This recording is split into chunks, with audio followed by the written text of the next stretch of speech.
బొమ్మర్షి పితామహ పత్రిజీ గారికి నా ఆత్మ ప్రణామాలు తెలుపుకుంటున్నాను.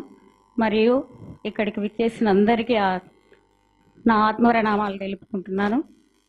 అసలు నేను 43 years సార్. నాకు 14 సంవత్సరాలకే పెళ్ళయింది. 25 సంవత్సరాలకే భర్త చనిపోయిండు. 17 సంవత్సరాల నుండి ఒక అజ్ఞానంలో అసలు నాకు ఏమీ తెలియని అజ్ఞానంలో బ్రతికిన సార్. నేను చాలా అజ్ఞానురాలిని. అసలు భర్త అని నా జీవితం అని తెలిసేలోపే ఆ దేవుడు నా భర్తను దూరం చేసేసిండు. ఏమీ తెలియని ఏజ్లో నాన్న పెళ్లి చేసేసిండు. 14 years 25 years లోపే భర్త చనిపోయిండు. కుటుంబ భారం మొత్తం నాదే. ఏమీ తెలియదు. 10th class వరకు నాన్న చదివిపించిండు. ఏ పని రాదు. ఓన్లీ స్కూల్లో చదువు చెప్పేదాన్ని, విద్యా వాలంటీర్గా చేసేదాన్ని. 500 జీతంతో నా పిల్లలని, తర్వాత చీరల మీద పూలు కుట్టుకునేదాన్ని. ఒక్క రోజులో నైట్ మొత్తం పిల్లల్ని పడుకోబెట్టి తెల్లవారేసరికి ఒక చీరను కంప్లీట్ చేసేదాన్ని. అంత కష్టపడ్డా సార్. చాలా అన్ని రోజులు కష్టపడి అసలు మా అమ్మ నాన్న వాళ్ళని చాలా తిట్టుకునేదాన్ని. నేను నాకు ఇంత తొందరగా పెళ్లి చేసి నా ఏజ్ వాళ్ళకి ఇంకా పెళ్లి కాకముందుకే నాకు ఇన్ని కష్టాలు తెచ్చిరు, ఈ విధంగా నన్ను చేస్తురు, ఏంది నేను ఇంత విధంగా నేను ఈ క్షోభను అనుభవిస్తున్నా అని చాలా ఎన్నిసార్లు వాళ్ళని తిట్టుకున్నా. కానీ ఇప్పుడు తిట్టుకోవడం లేదు. ధ్యానంలోకి రాకముందుకు నా జీవితం అది. ధ్యానంలోకి వచ్చిన తర్వాత నేను ఎంత వెలుగును చూస్తున్నానో అసలు భారతి మేడం గారికి నేను ధన్యవాదాలు తెలుపుకోవాలి సార్. మా డిండి తరపు నుంచి ధ్యానంలోకి వచ్చిన తర్వాత అసలు నేనేంటి, ఈ జీవితాన్ని మనమే తీసుకున్నాం, ఇది జీవితాన్ని మనం తెచ్చుకున్నదే అంటే నేను పోయిన జన్మలో చేసిన కర్మల ఫలితాన ఈ జన్మలో భర్తకు ఎడబాటు. అందుకు వల్ల నా పిల్లలు నా భర్త కన్నా నన్ను చాలా బాగా చూసుకుంటారు సార్. నా పిల్లలు ఆ లేని లోటుని ఇప్పుడు చాలా మంచిగా చూసుకుంటారు. నేను ఇప్పుడు ఎక్కడికి ధ్యానానికి రావాలన్నా వాళ్ళు ఎలాంటి ఆటంకం చెప్పలేరు.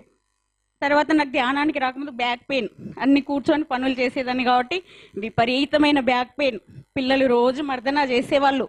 ధ్యానంలోకి వచ్చిన తర్వాత అది ఎక్కడ పోయిందో తెలియదు. మరి ఇంతవరకు ఏ ఒక్కరోజు ఒక చిన్న జెండు బాంబు కూడా లేదు, మొత్తం పోయింది. ధ్యానంలోకి ఒక 10 నిమిషాలతో మొదలుపెట్టిన ధ్యానాన్ని ఇప్పుడు 5 గంటలు కూడా ఈజీగా చేయగలుగుతున్నాం. ఒక పండగలాగా అసలు ధ్యానం సాయంత్రం ఎప్పుడైతుందా, మేము ఎప్పుడు చేసుకోవాలా, పెళ్ళిళ్ళు, పేరెంటాలు, చుట్టాలు, బంధువులన్న ధ్యాసే లేదు. ఏ పెళ్ళికి ఎవరు పిలిస్తే అవసరం లేదు.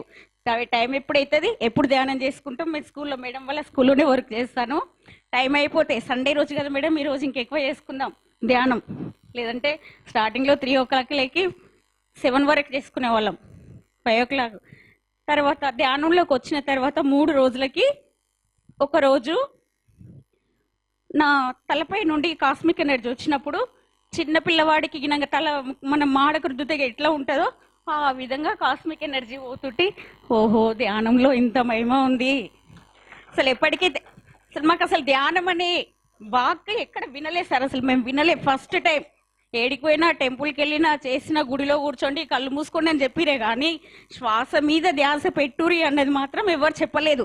అసలు ఈ ముక్కులో శ్వాస పీలిస్తే ఇంత ఉందా అని నిజాన్ని మాత్రం మేము అనుభవం ద్వారా తెలుసుకున్నాం సార్. తర్వాత మా స్కూల్లో పిల్లలతో చేయిస్తుంటే ఒక 10th day అయింది.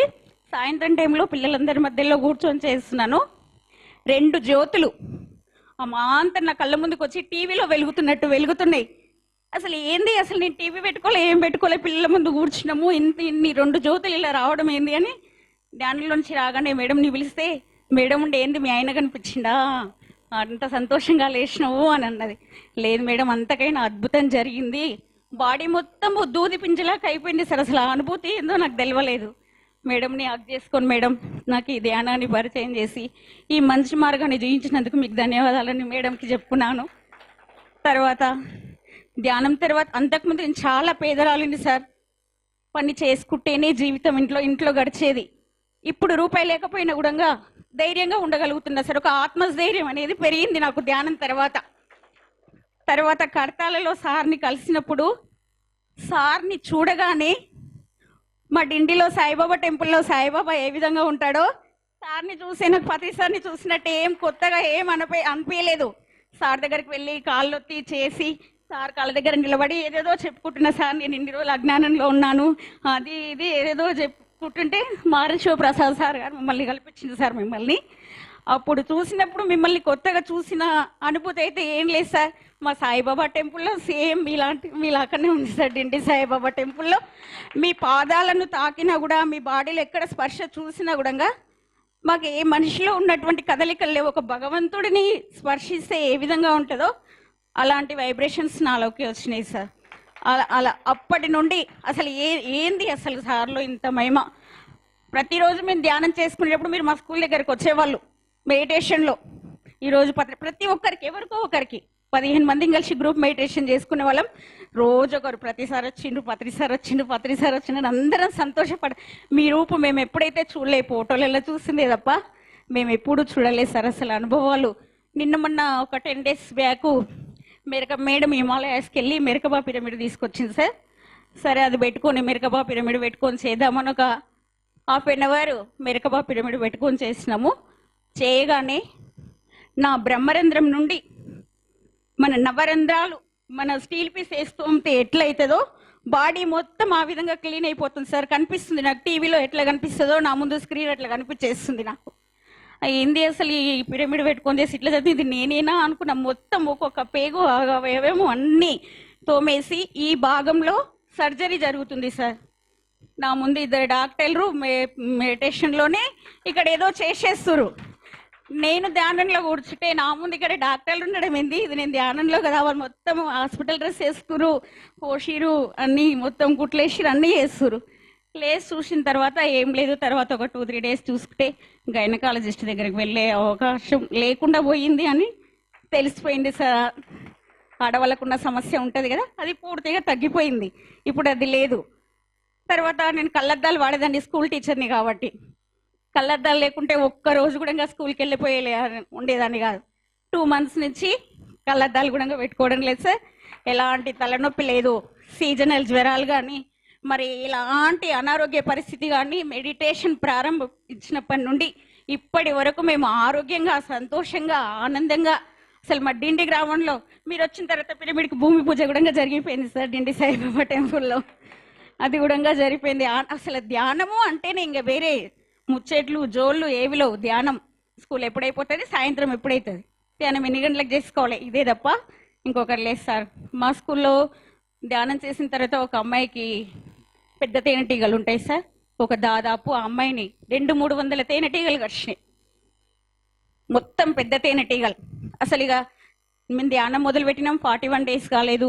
ఈ అమ్మాయికి ఏమన్నా అయితే 2 పంతులమ్మలు ధ్యానంలోకి తిరుగుతురు, ఈ స్కూల్కి ఏదో చెడ్డ పోరు వచ్చేస్తుంది, ఎట్లా మేడం ఎట్లా అని సంకల్పం పెట్టుకున్నాం.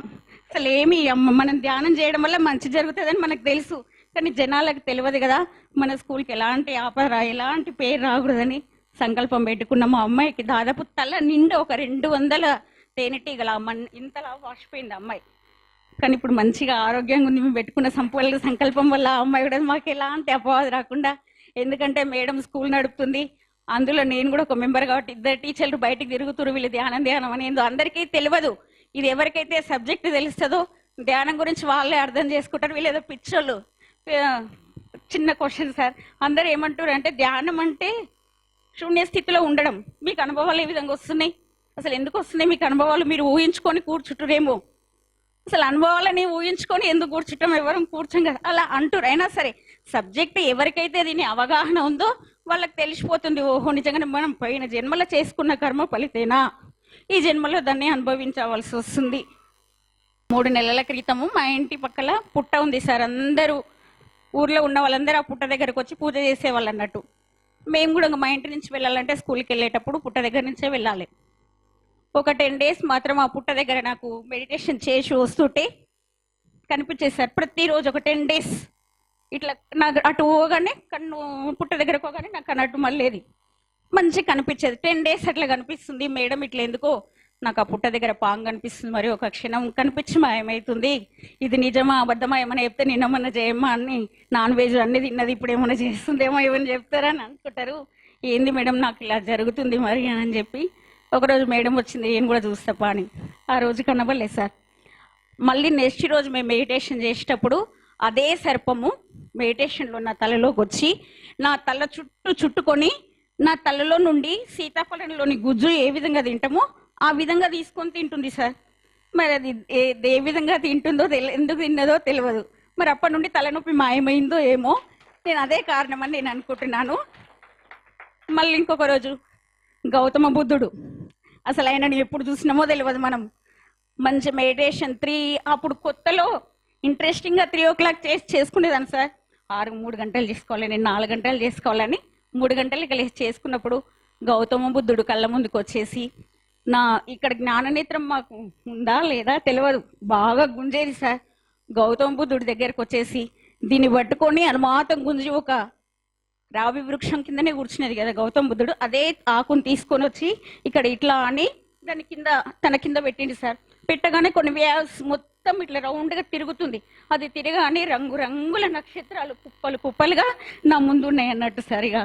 దానికి ఇంకా నేను అప్పటికే నేను దాన్ని వాటిని తీసుకొని ఇలా అన్ని మీద ఇట్లా పోసుకుంటుని ఇన్ని రకాల నవరత్నాలు లాంటి నక్షత్రాలు కళ్ళ ముందుకు వచ్చేసింది. ఈయన గౌతమ బుద్ధుడు నా సేమ్ మీరు ఎప్పుడు వేసుకున్నటువంటి డ్రెస్ లాంటినే ఉంది గౌతమ బుద్ధుడికి, అలాంటిది వేసుకొని వచ్చి నా ముందుకు వచ్చి అన్ని నవరత్నాలు.